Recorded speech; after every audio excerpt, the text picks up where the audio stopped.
We are part of the American Ethical Union, which has groups like ours, some big, some small, meeting all over the country on Sunday mornings, just like we are. And I am Liz Recker, and I am a member, even though I have this name tag that says forgetful member, because I have my name tag at home somewhere, and I know it's there, but I always forget to bring it. So I'm also secretary of the board. So welcome everyone. Our mission here is that regardless of individual beliefs or religious backgrounds, we recognize everyone's unique and individual worth. We act to elicit the best in others and in ourselves, and our faith is in the human capacity to change the world. We have a ritual that we do, I guess it's a ritual, every Sunday morning. That's the Connections Basket. So the kids will come up and hand out little pieces of paper and a pen if anyone wants to write down anything for me to read at the end of the platform, whether it's a concern or something you want to share or a joy. So please take a moment to write that down.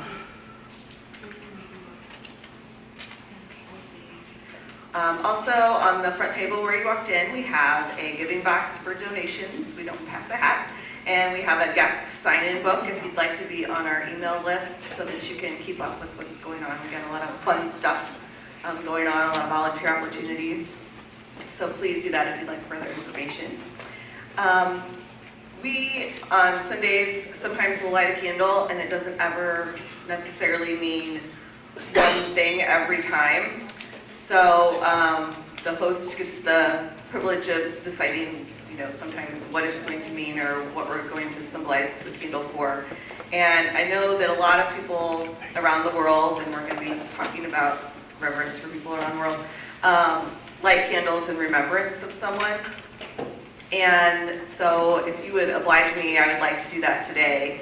It's been 9 years ago this week that my dad died at age 59, and so if you would oblige me, I'd just like to light that in remembrance of him, because I didn't know about the Ethical Society before he died, but I guarantee he would have been a member if he'd lived. So, and please also remember those that you've loved and lost.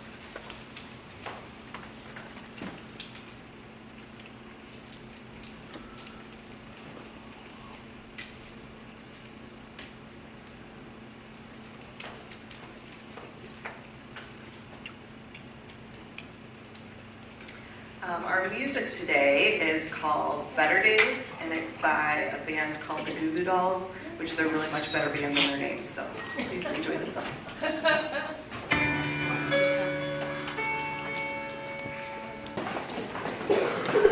Our guest speaker today is Drew Stonebreaker. He's a new member of our ESMR community, and in his spare time, in the time that he had, he spends a lot of time independently studying subjects within social science and philosophy related to ethics and social progress.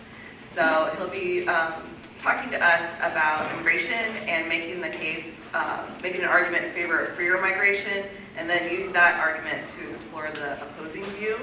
So his talk is entitled The Ethics of Immigration, a Case for More Open Borders. So please welcome Drew Stonebreaker.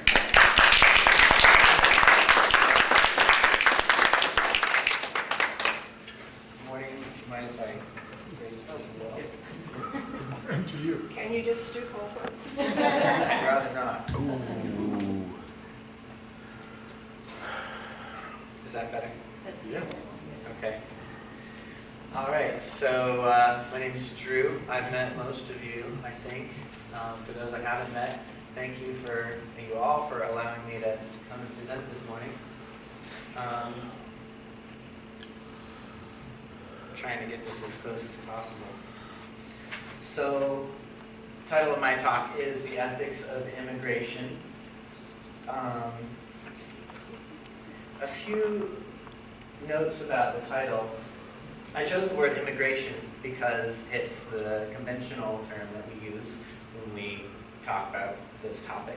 But I think we should probably think about it also in terms of the word migration. Of course, every immigrant is also an emigrant. And when we use the term immigration, it's sort of egocentric in a way, right? It thinks it context is how it affects us. Whereas when we're talking about the ethics of immigration, I think that we should be thinking about the ethics of migration and how the whole process affects everyone involved. And I think the word migration puts the appropriate emphasis on the migrants themselves, right? Another note about what I have in mind when I'm talking about immigration or migration this morning is I'm mainly talking about low-skilled laborers. So mainly because that's the more contentious issue. A lot of people are much more open to higher skilled immigration just because, you know, for good reasons they create jobs. But low skilled laborers, I'm talking about the right for people to come and accept employment from a willing employer, maybe the right to purchase property and reside here, but not necessarily the right to become a citizen and acquire, you know, the rights that come with that, like voting and things like that. The main reason low-skilled laborers migrate is for the benefits they get, I think, from employment, at least one of the main reasons. So, let me turn on my clicker here. All right, so here's a brief outline of what I want to cover. First, I want to convince you why it's important, so that you care. Second, what are the ethical considerations surrounding the argument? And third, I want to think about those ethical considerations and apply those to the practical objections that you might hear. Now, I want to ask, I haven't done this talk before, and I don't know how well it would gauge, how good I am at gauging how long it's going to take to cover what I have. I'm interested in knowing if anybody here has any objections that they have to immigration that you want covered, or any objections that you've heard from other people that you would want to hear covered. Does anybody have anything? In the education community, sometimes you will hear people say, you know, when migrants come in, you know, now we have to educate all their kids, and they're not necessarily paying taxes. Okay, I can cover that a little bit. Anybody else? Just her point was education. If immigrants come, we have to educate their kids, and there's costs to that, and you may not pay taxes to sustain that. Yeah. I think sometimes people think about immigration as all these criminal types rushing across the border, Okay. and that's part of it. I mean, I think that's one of the reasons they're so adamantly against it. Okay. I will make sure to cover that one too. Yeah. I think that one thing that is different about people's perceptions of immigration is the issue of assimilation and desire to assimilate versus I'd like to live here, but I really have no interest in assimilating. Okay. Can you elaborate a little? Yeah, sure. I think that the country was enlarged on waves of immigration from people from Germany, from Ireland, from other countries in different waves in the 19th century and the early 20th century. And each of those groups seem to have had difficulties at first economically, but a desire to assimilate and to learn the culture, speak the language. And I think there's a perception nowadays, I think particularly with people who speak a different languages, that there's less of a desire nowadays for people to assimilate. They like to come here, but they want to preserve their culture, and they don't necessarily want to learn the language or assimilate into the broader American ethos in terms of what's important. Okay, that's a good argument. I don't have that in my slides, but I can definitely cover that if I forget. You know, ask me at the end. We'll cover that. Well, one of the things I always like about immigration is that, you know, people are coming into this country and they're working, like you say, low-level jobs. But somebody's profiting from that. And that never seems to be part of the argument. Okay. Who is making the money off of these people? Sure. So, Okay. That I will try to cover too. Again, remind me in the questions. Bill's question was somebody's profiting from these immigrations, and so how should that factor into how we think about it? certainly an ethical question. And what is your name? Mike, Mike's question was about cultural assimilation and are immigrants not as willing to, immigrants today not as willing to assimilate into our culture, learn the language, etc. Can I ask, how long do I have? 30, So, to what time? 30, till about 25 after. Okay, good to know. Thank you. And did somebody else have something? I think that many times we wonder if people, especially in large numbers, if they bring their old animosities to this country. Okay. For example, I heard that voice with, during the war and the Bosnian population moved into the southern part of the city years back. Okay, so any hostilities that they have against other groups, does that kind of go along with the question about criminality? I don't think that's quite the same thing. Okay. We'll maybe come to that in the questions later. What about the argument that they take jobs? Okay. We'll cover that too. That's definitely a common one. All right, so I hope, like I said, I haven't given this presentation before, but I hope you can all take something useful from it. And I'm hoping that the appropriateness of the background image that I chose here is recognizable to at least some of you. It's not because I'm patriotic. The Statue of Liberty, at the base of the Statue of Liberty, there's a plaque with a poem engraved in it called the New Colossus, reference to the Colossus of Rhodes, which is one of the wonders of the ancient world, which is a statue like the Statue of Liberty that stood at the port of Rhodes in the Mediterranean. And this poem was to establish part of the purpose of the Statue of Liberty as welcoming immigrants to the United States when they would come sail into New York Harbor, often landing on Ellis Island before settling on the mainland. Just to read you, the last few lines of the poem are pretty famous. Starting here, it says, "Give me your tired, your poor, your huddled masses yearning to breathe free, the wretched refuse of your teeming shore. Send these, the homeless, tempest-tossed to me. I lift my lamp beside the golden door." This is the statue that my grandparents saw when they sailed into New York Harbor on my grandfather's birthday. After they immigrated, after World War II, they were from Germany, Hamburg, and they had lost their homes and much of their family in World War II.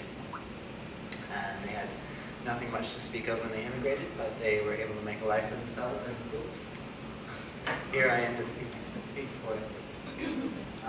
So, I want to start out with a little bit of a thought exercise. Imagine yourself, let's say there's some kind of a crisis in Haiti, and you and your family and all your friends decide to travel to Haiti, spend a couple weeks there, I guess, and when the time comes for you to come back home, you and your family and your friends come to the airport, and you encounter a U.S. official that says, "I'm sorry, we're not going to allow you back into the United States." And you ask why, and they say the United States doesn't need to give any reasons. You're free to go back to where you came from here in this country, but you're not welcome back in the U.S. Now, I'm going to guess that everyone here would find that pretty objectionable, would feel like it's unjust, and you probably feel like it's even more unjust than if you were stuck, say, in New Jersey. Right, and it's not because you don't have your family and friends to go back to. It's something else, right? Probably if you had the choice, you would send your children and your family back home if you could, even if it meant you had to stay in Haiti. All right, now why is that? Well, here's a hint, right? Life in Haiti is tough. And That's the case for much of the world's population. And that's a big part of the motivation for low-skilled immigration to the U.S. So what do immigrants face in their home countries? Well, the answers here should be pretty obvious to everybody, I think. Extreme poverty encompasses a lot of different things. Disease, you can think about malaria, Ebola, tuberculosis, river blindness,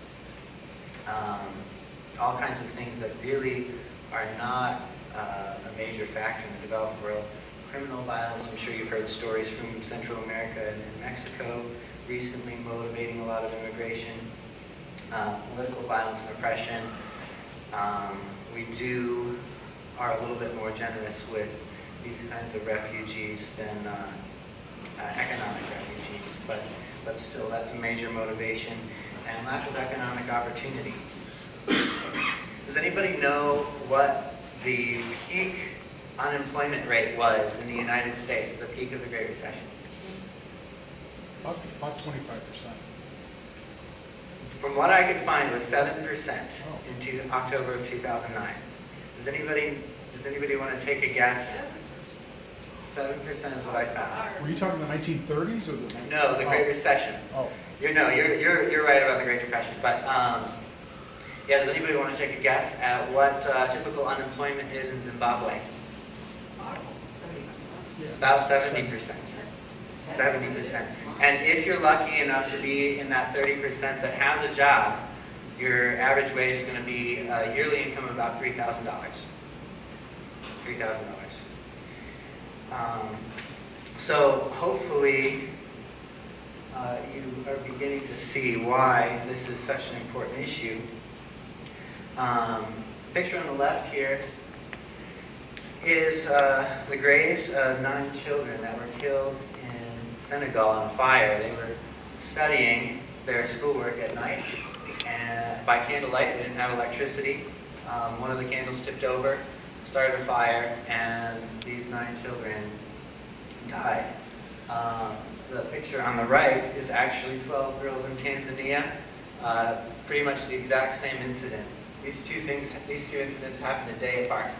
Okay, and the reason that I use these as examples is not anything specifically about fires, but just to illustrate how tragic situations like this that would never be an issue in the developed world are really quite common in the underdeveloped world. I actually lived in Kenya a few years ago for a short time, and probably the oldest friend that I had was in his 50s when I went to visit his house. He had some concrete slabs in his front door, or in his front yard, and I asked what they were, of course, the graves of all the children and wives that he had outlived. So think about that. Imagine yourself in Haiti having to deal with a life like that, and feel the injustice that you have to suffer through, and the injustice that is caused by the fact that you're simply not allowed to come back to the United States.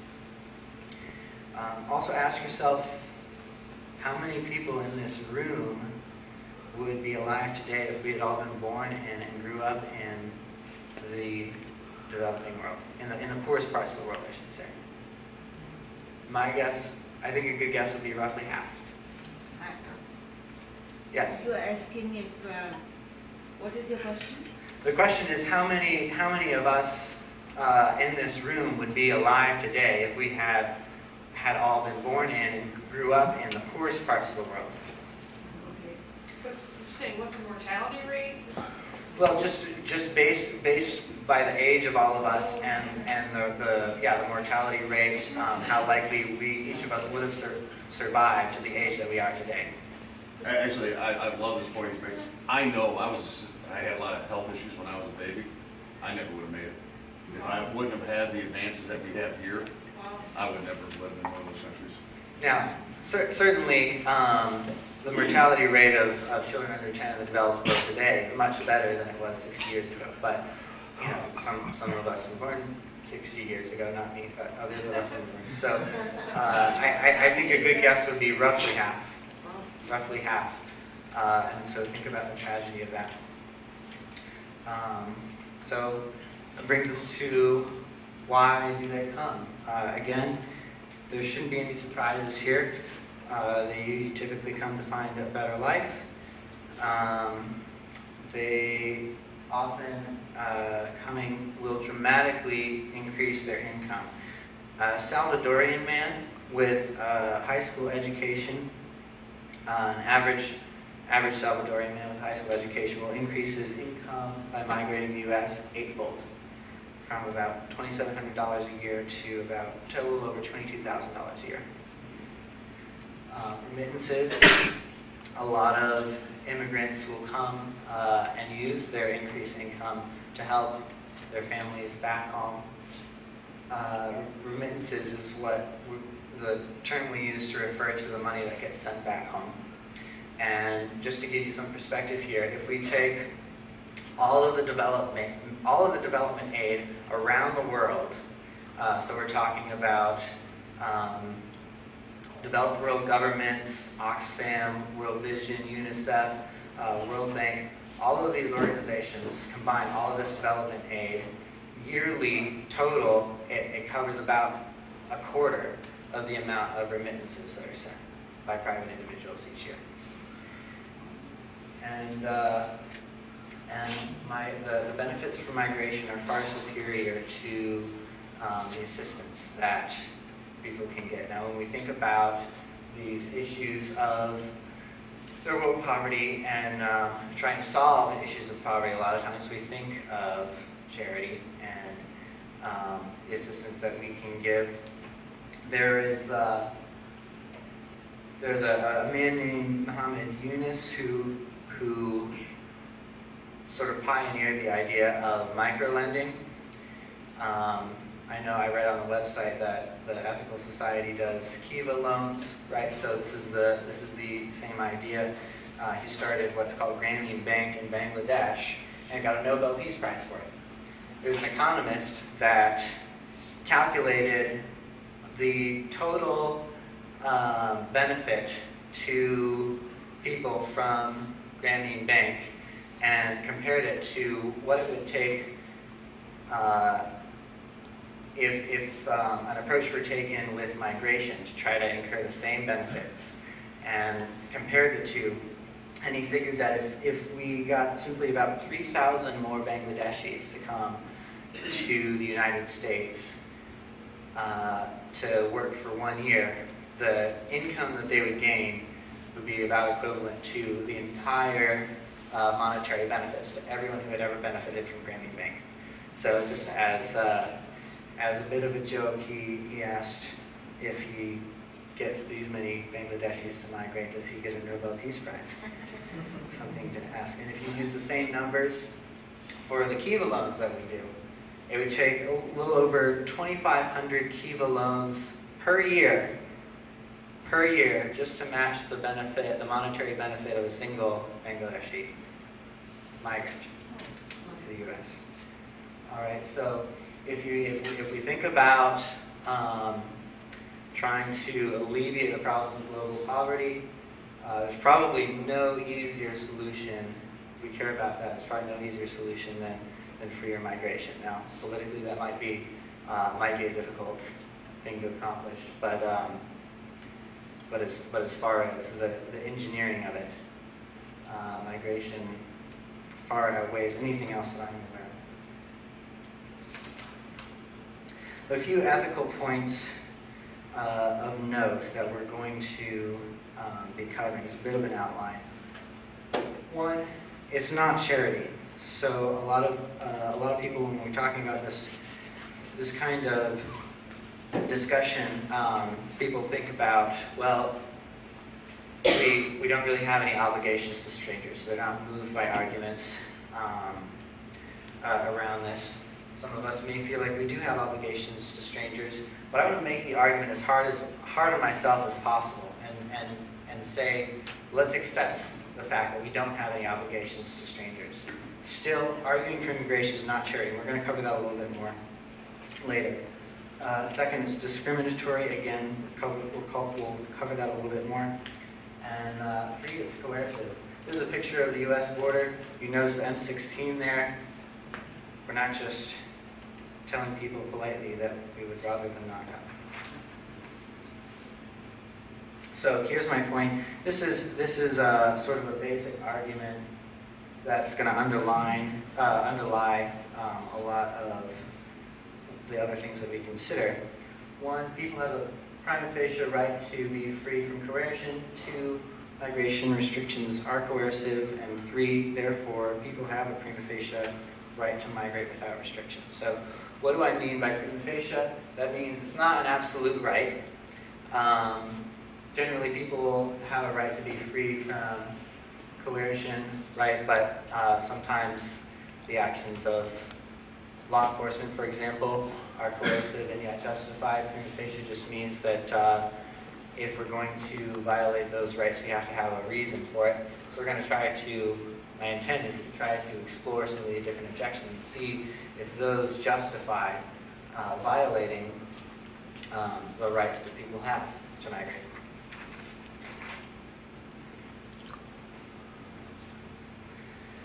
So we're going back to whether or not immigration is charity. Now, people think about a couple of different moral obligations that we may have. One is an obligation to aid. So when we think about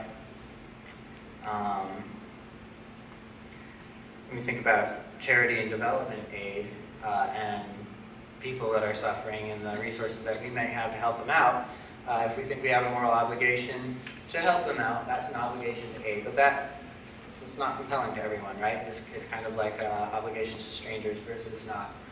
But virtually everyone agrees that we have an obligation not to harm people, right? So this is the difference between giving someone money on the street, having an obligation to give someone money on the street versus having an obligation not to take money from someone on the street. Does that make sense? So I want to focus again on the obligation not to harm. We might all agree on the obligation to aid in this room, but not everybody does. So I want to introduce a little bit of a character here. You'll have to forgive my irreverence, but just to help us out with a little bit of a thought experiment, this is Starvin Marvin. He's a South Park character. I don't know if any of you are familiar with him, but Starvin Marvin,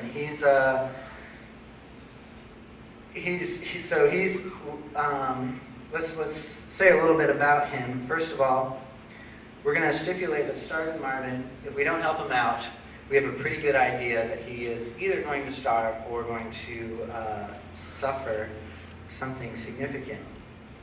Let's also stipulate in this case that he's not an immigrant and that he's just a regular member of the community. And of course, we're going to stipulate, as I mentioned before, that we really don't have an obligation to strangers. If we do have an obligation to strangers, it should be obvious why arguments in favor of immigration are relatively easy. But if we don't, then it's a little bit different. So we're trying to figure out why I'm saying that we're not talking about charity here. So in the first situation, Starvin Marvin asks you for food. Do you have an obligation to give him food? Now, you know that he's probably going to suffer a lot if you don't. But again, we're stipulating that we don't have an obligation to strangers. So here, no, you don't have an obligation to feed him. He doesn't have a right to your food. And if you do give him food, it is charity, right? Second, Starvin Marvin goes to the market. And you are a shop owner, and he wants to buy some food from you. Do you have an obligation to sell him food? Again, if you don't have any obligation to strangers, then no, you don't have an obligation to sell them food. Remember, we're assuming that you don't have obligation to strangers. You might disagree with that premise, in which case the argument's easy. I'm making the argument hard, right? So if you don't have an obligation to strangers, then no, you're not violating his rights by not selling him food. However, third example, so why would you not be selling him food? Well, let's say you don't care about Starvin Marvin, and you don't like him very much, and you don't want to help him out. All right, so let's say motivated by that, you're not the shop owner, and you know that Starvin Marvin is going to the market to buy food, and so you decided to hire some armed guards to prevent him from getting to the market. Are you violating his rights in this case? I think, yes, clearly you are. If he's going to purchase food from a willing shop owner, then here you're violating rights. Not hiring the armed guards is not charity. It's just basic decency, right? And I'll carry this a step further. Let's say Marvin doesn't go to the market because he knows you've hired armed guards and he knows he can't get there. All right, so there's no confrontation here. It might seem less violent or coercive, but you're still violating his rights, clearly, right? It's still technically coercive because of the circumstances.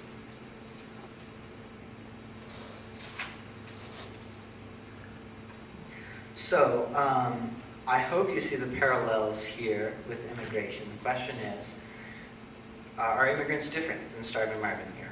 Starvin Marvin, we said, is not an immigrant. Most everybody, I think, would agree with the arguments here. What's a violation of his rights and what's not a violation of his rights for people that are members of our community. So are immigrants different?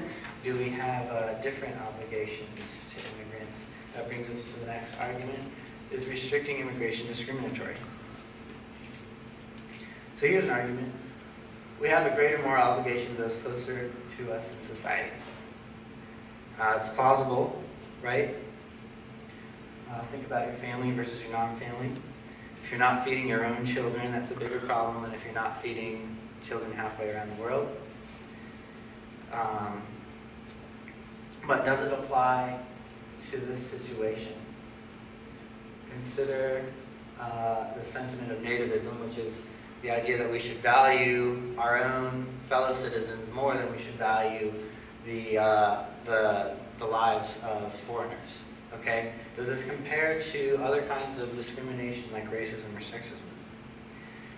There's an economist, Brian Kaplan, who writes a lot about this issue. He was in a debate over the resolution, let anyone take a job anywhere. And I think he put it best in his opening statement when he said, this resolution parallels, think about this, resolution is let anyone take a job anywhere. He says this resolution parallels let any woman take a job anywhere, let any Jew take a job anywhere, or let any African American take a job anywhere. The resolution is not a request for charity or a demand for government help.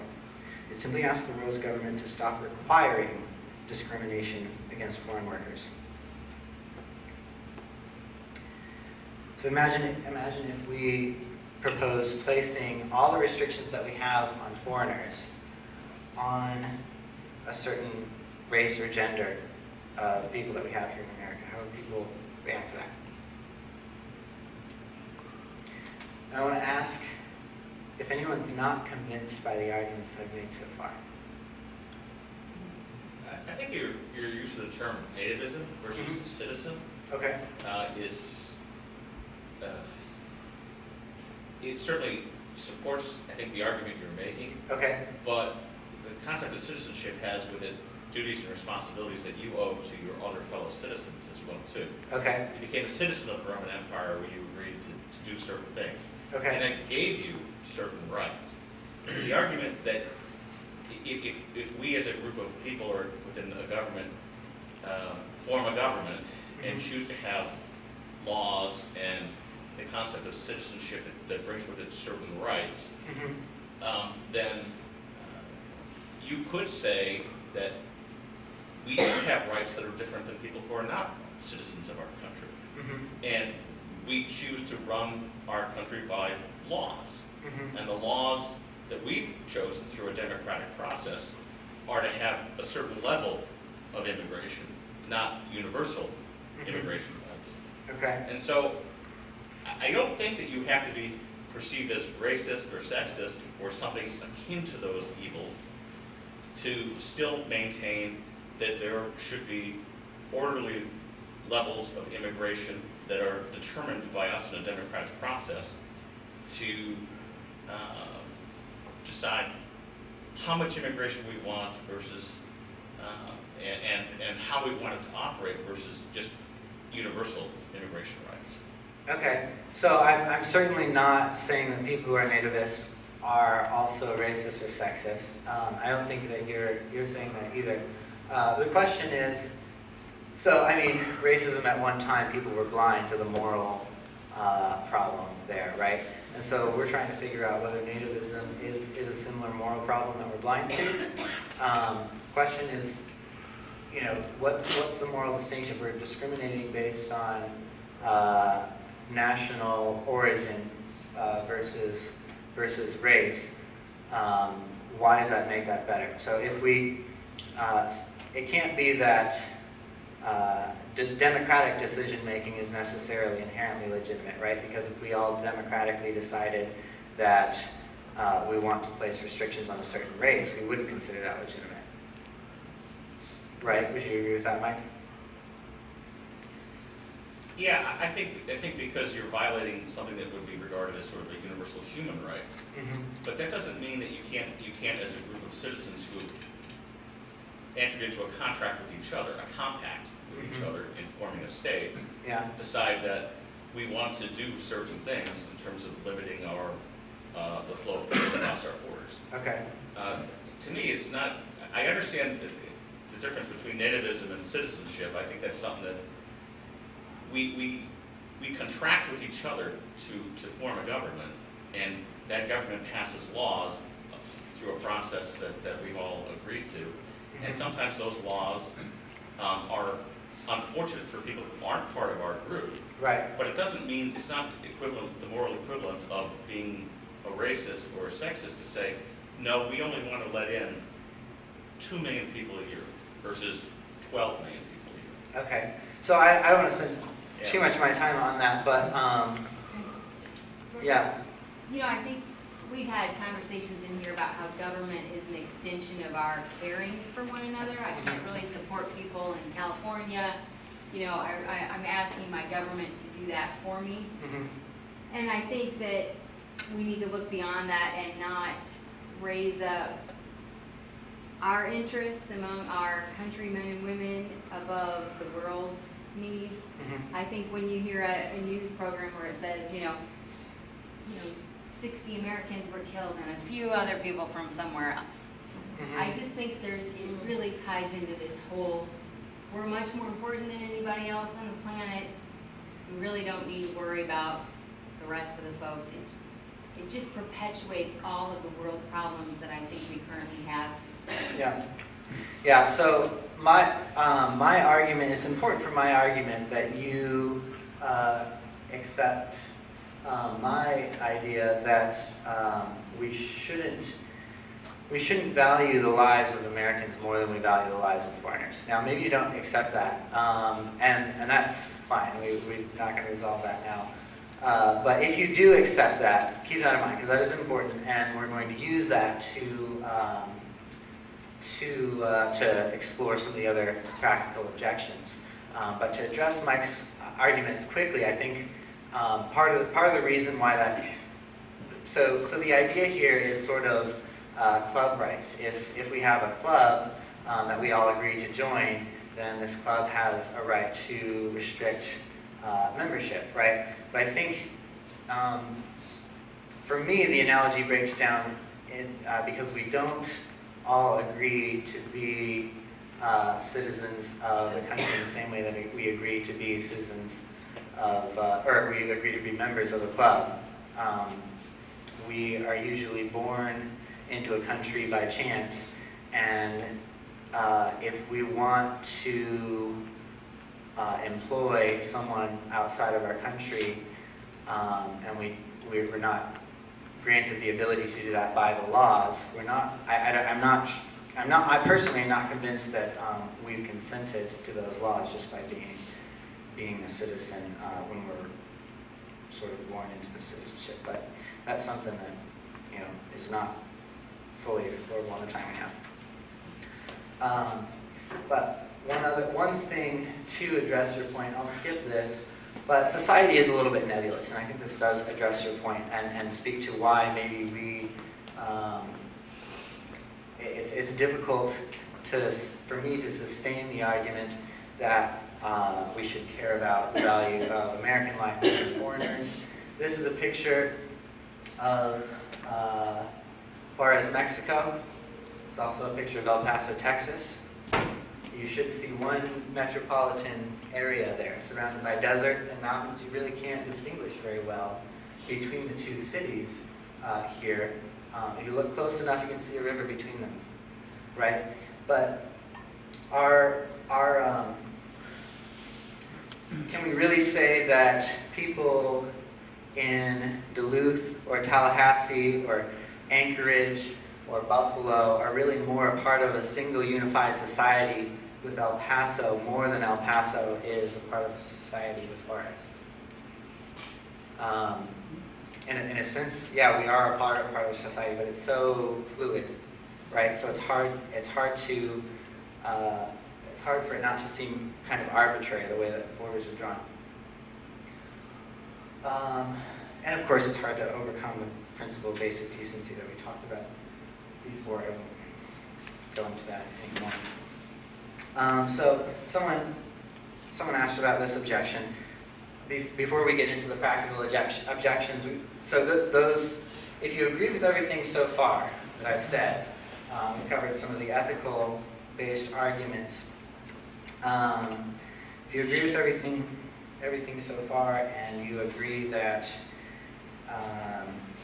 we shouldn't value the lives of Americans significantly more than the lives of foreigners, then I don't think any of the practical arguments that we come to should be satisfying to you.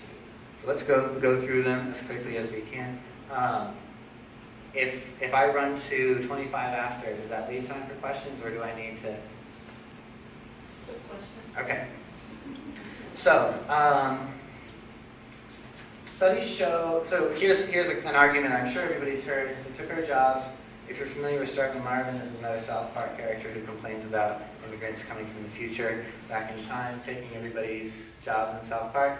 So studies show, the academic literature, that there's virtually no long-run aggregate unemployment effect for immigration. Now, the argument is plausible, but at the same time, if we see no unemployment effect, that shouldn't be surprising. If you think about the last few decades, all of the women that have entered the labor force over the last 60 years, do you ever hear people complaining about all the jobs that men have been displaced from? No, not really. World War II. World War II, the women worked in the factories. They had to give up their jobs to the men that returned. Well, were they giving up their jobs, or were they no longer? So I mean, in World War II, we drafted all of the men, so there was a need for all of these new jobs in manufacturing, right? And so were they giving up jobs that they wanted, or were they voluntarily choosing not to work because there was no need for them now that the men were home? There's probably a lot of answers to that question. Yeah. But just the fact is that the women gave up their jobs. It's true. There's a difference between, when we talk about unemployment, we're talking about involuntary unemployment, people who want to work, who don't have a job to work. And a lot of women have entered the workforce over the last 5 or 6 decades, generally. Point is, my understanding of the academic literature is there's a general consensus that it doesn't really affect unemployment. There is some minor wage effect. It does affect the wages of extremely low-skilled workers, people without a high school diploma, extremely high-skilled workers. They do compete with immigrants. But on the whole, generally there's a positive wage effect. People become richer the more immigrants there are because the economy is more productive. But here's the important question that we want to look at. Does it outweigh the rights of migrants if people are affected? Again, think about think about if we were to argue that we shouldn't allow women to enter the labor force because we're concerned it's going to affect the wages of men. Is that a good argument? Only if you think we should value the welfare of men more than the welfare of women, right?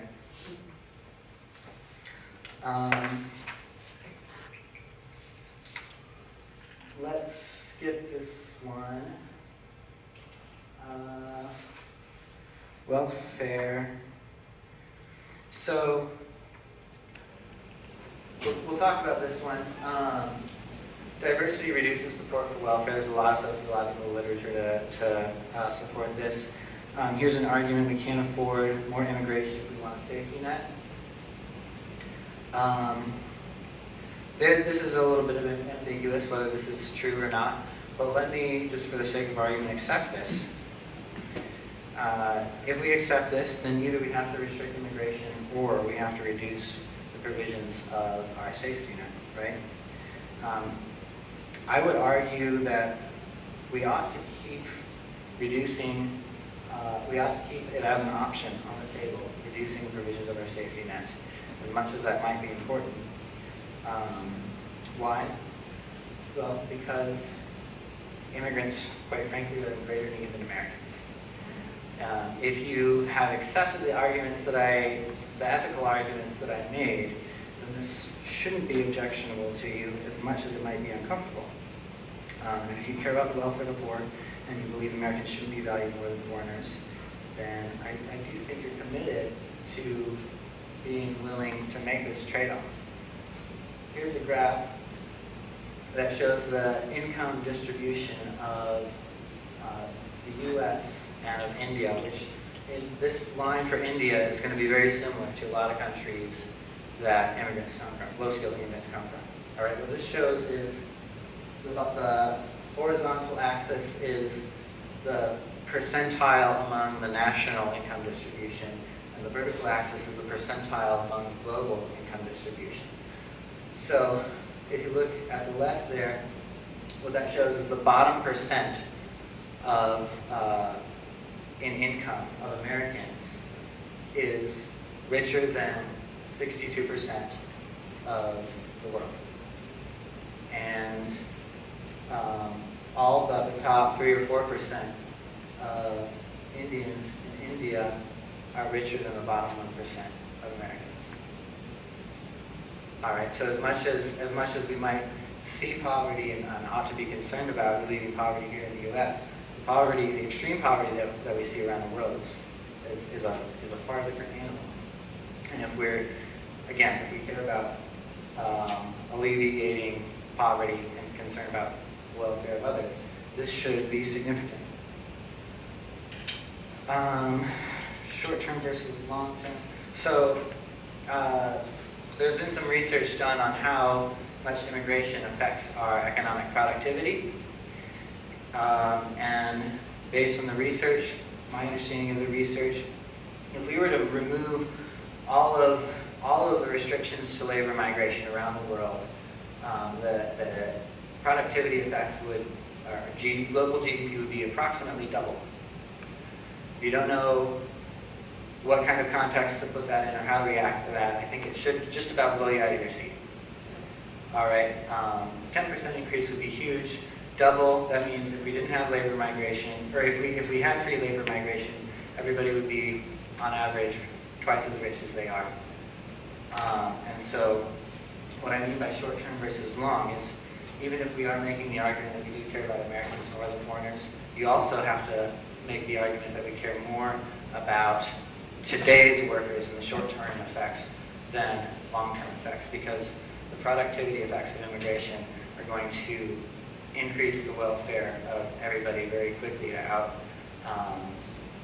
to outpace any of the short-term harms. Does anybody not follow what I'm trying to say there? Explain why. Why? Why does a 10% increase in immigration equal the doesn't make? No, I'm not saying a 10% increase in immigration. I'm saying if migration restrictions were eliminated entirely, Yeah. that would be okay. And the reason for that is because you're putting people are free then to be in their most productive place. So imagine if you put all farmers in Antarctica, they wouldn't contribute very much, nearly as much to global welfare and resources that we have in Antarctica than whatever fertile, ground they live on at the moment. So migration means you're taking your resources and trying to put it in its most productive place. Yeah. So then you're also saying that we are losing money today as a world because we don't have workers where the needs are. Absolutely, yeah. Okay, just to put it in another form. Yeah, absolutely. Economist Brian Kaplan, that I mentioned before, when people contest that he's arguing for trickle-down economics, he contends it's not trickle-down economics, it's Niagara Falls economics. Just to be clear on that, it's like, I think most people familiar with microeconomics would agree that if labor could move to where it's most efficiently employed, Yeah. then as a whole, you'd have greater societal productivity. Yeah. But what you're not saying here, though, is that within a specific government or country, that doesn't necessarily mean that we're going to necessarily be more have greater economic wealth for our society. Globally, we will, because the poor will come up higher, greater than the wealthy will come down. And I think when you think about globalization of markets and the fact that now a lot of companies have outsourced their work to China and Vietnam, a lot of jobs have left the United States. It's certainly better from a global perspective because that's efficient. Yeah. And they're making more, and a lot of people in those other countries are making tons more money than they used to make. That's right. But you still have maybe displaced workers here. So Right. there's an argument to be made that, yes, labor efficiency in terms of being able to go wherever it's most efficiently used is great, but within particular countries, the effects will be different. That's right. What I'm saying here is if globally labor restrictions were eliminated, then global GDP would double. Okay. So, but you're right that it would affect the people within a country that are competing most with migrants are going to see their wages go down a little bit. But again, I named the short term versus long term because that's in the short term. The benefit of this productivity means that growth in the future is going to outweigh those losses, and everybody would be better off. But you're right that some people would be negatively affected. Okay, we skipped a little bit about inequality, but because Bill had asked about it, we're concerned about American workers that might be affected negatively. It might concern us that it's usually the least skilled and the poorest American workers who would see their wages go down. Okay, and of course that increases our own inequality within this country, but it is simultaneously decreasing global inequality. All right, and so the argument that I would make is what good is a concern about inequality if it's not a concern about about the welfare of the least well off, right? And so in order for that concern about American workers to be a cause for concern about greater migration, you really have to sustain the argument that we ought to care about Americans more than the rights of foreigners, and it's really difficult to overcome the magnitude of the effect that the magnitude of the benefit that migrants would have compared to the minimal wage effect that our workers would see. To give you a number, it would be about 5% is the worst estimates, the most critical estimates would be about 5% reduction in wages versus maybe 700-800% increase in wage gains for migrants. All right, so that, I'm afraid we are out of time. We didn't get to crime, I'm sorry. But that's, that covers This is part two of the two. things We that didn't have- I Right, so lots of other things to talk about. Here, a lot of my arguments come from philosopher Michael Huemer, economist Brian Kaplan I mentioned, some of the data, Michael Clemens, and Harvard economist Matt Pritchett. If you have any other questions, I'd love to talk to you about it. You can email me if you want, and I will leave you with this little cartoon here.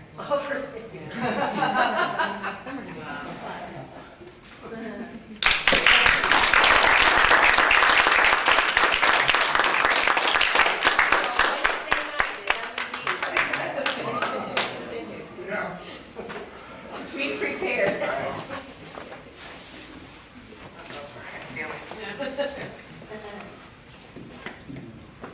Okay, I've got Okay. Thank you so much, Drew. That gave me a lot to think about. Chickens. So now we have announcements. This week's reading today will be, it was sent by Lenora. She says, for more than a decade, Mary Piper has been a great source of wisdom, helping us to better understand our family members. Some of you are probably familiar with her book, Reviving Ophelia, as well as many others. Now she connects us with the newest members of the American family, refugees. In cities all over the country, refugees arrive daily. Lost boys from Sudan, survivors from Kosovo, families fleeing Afghanistan and Vietnam. They come with nothing but the desire to experience the American dream.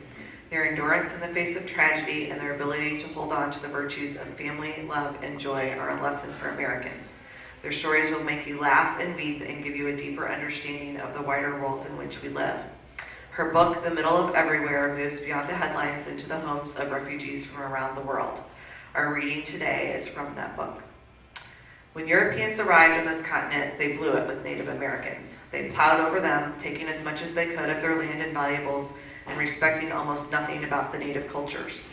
They lost the wisdom of the indigenous peoples, wisdom about the land, and connectedness to the great web of life. We have another chance with all these refugees. People come here penniless, but not cultureless. They bring us gifts. We can synthesize the best of our traditions with the best of theirs. We can teach and learn from each other to produce a better America.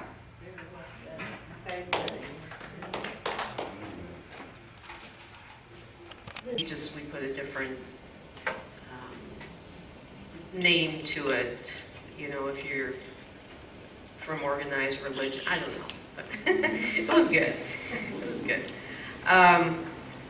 Okay, so announcements this week, I believe Living Ethics Discussion is going to be held at Robin Patty's, is that correct? No? December No. 3rd. No, next. Oh, I'm sorry. We don't have it this week Okay, because it's Thanksgiving. Oh, yes, I'm So sorry. it's the following December 3rd, I think. so the following on December 3rd will be at Robin Patty's. There's none this Wednesday. Any others, Chuck? And there will be a special guest there. A special guest? You'll find out about it in your meeting. Okay. All right. Any other announcements? I guess we're kind of collecting things for youth in need for the holidays, is that correct? Yes, And- I did send an email, which I hope everybody got. I've been having trouble with group emails, but Yeah. we really, I think it'd be fun to pitch in and get some things for them down there. And I would add to that list, mittens, gloves, hats, things for warmth. Because a lot of times when those kids come in, they have little or nothing except the clothes on their back. And then the socks, underwear, all of that is an ongoing need. So if you want to go for one of the bigger ideas and that's on the list, or a pair of socks, it's all good. Okay. All right, thank you, Jill. There will be no Sunday program here next week. Yes, and no Sunday program on this coming Sunday either, so enjoy the holidays. All right, connections. Jill, Yeah, I'm sorry, Jill. there's a box back on the table that's heart-shaped, and it says youth in need. All right, So if anybody wants to just contribute cash, some of us will shop for the items that are on that list. oh, okay, great. So that we don't end up with, 90 Okay. socks or something. All right, okay, great, thanks. Please join Jill and Bill Wall in welcoming Ree, who is with us this morning. She will be, hi Ree. She'll be participating in ESMR activities while she's living with the All family, so great. Nice to have you. Beth Bomber wishes everyone a happy Thanksgiving. She hoped to be here this morning, but Roy took a fall overnight and has a fever, and please keep them in your thoughts. Shoot. Sorry, guys. Gratitude. Thank you to ESMR for inviting me to visit, and Jill, carrying you home. Okay. I will. I'm sorry, I look like Jill. And I will carry you home with me in my heart. Assuming it's from you. Yeah, that's great. Thank you. I'm excited to share my music with a new community. Thank you very much. It was great. Loved hearing it. Is that a piccolo? No, it was an Irish whistle. An Irish whistle? Cool. I had a great idea. Now I want to share it with you. It is a nothing but pie potluck. This is so pizza pie, fruit pies are made, or maybe even that'll break my toe pie. I love pie from Bella. Okay. Chicken pot pie. I say we go for it. Pie in your eye. Okay. March 14th. What? When is Pi Day? Okay. March That's 14th. The next We've got to take is their that. Pie Day. Yeah. I figured. Of course. Thanks to all who helped send Elizabeth, Cicely, and Sarah Kimberly to the Youth Ethical, what's the last S for? Society. Okay. Even though Cicely seems to process the more cerebrally than emotionally, she's already talking about next year. Thank you, Kimberly.